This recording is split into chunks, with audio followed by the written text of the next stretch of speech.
Hello, परत एकदा माझ्या चॅनलमध्ये स्वागत। मी जान्हवी। आज परत एक नवीन रेसिपी घेऊन आली आहे आणि त्या रेसिपीचं नाव आहे गार्लिक मॅगी। आता मॅगी बहुतेक मोठ्यांपासून लहानांपर्यंत सगळ्यांनाच आवडते आणि आजकाल आपण त्याच्यामध्ये खूप सारी व्हेरायटी पण पाहतो, जशी गार्लिक मॅगी, कोरियन मॅगी आणि मॅगी सगळ्यांना आवडत असल्यामुळे हे सगळे प्रकारही सगळ्यांना आवडतात। त्यातलाच हा प्रकार आहे गार्लिक मॅगी।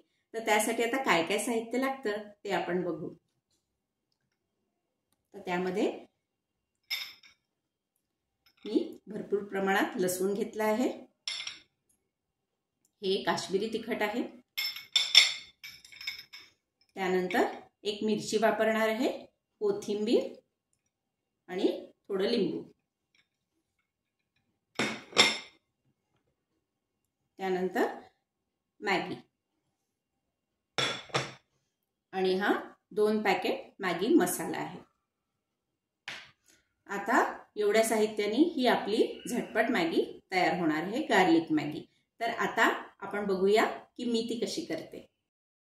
तर सर्वप्रथम एका पॅन मध्ये पाणी घेतलं, त्यात हे नूडल्स घातले आणि त्यांना उकळून घ्यायचं। आता हे होत आहे तोपर्यंत आपण लसूण आणि लाल तिखट, काश्मीरी लाल तिखट यांना छान कोर्सली क्रश करून घेणार आहे। आता त्याच्यासाठी आपण खलबत्त्याचा वापर करणार आहे, त्यामुळे त्या लसणाची जी टेस्ट आहे ती मॅगीमध्ये खूप छान लागते आणि या तिखटामुळे रंग पण खूप छान येतो। आता आपले नूडल्स उकळले आहे, त्यांना थंड करून घेतलं आणि तोपर्यंत कोथिंबीर आणि मिरची चिरून घेतली। आता केली फोडणीची तयारी। त्या पॅनमध्ये 1 चमचा तेल, मिरची, लसूण, त्यानंतर मॅगी मसाला, थोडंसं मीठ घातलं। त्यानंतर हे नूडल्स घातले आणि भरपूर कोथिंबीर घातली। त्याला छान मिक्स केलं आणि शेवटी लिंबू पिळलं। अशी ही आपली स्वादिष्ट रेसिपी तयार झाली। त्याचा रंगसुद्धा किती छान दिसतोय बघा।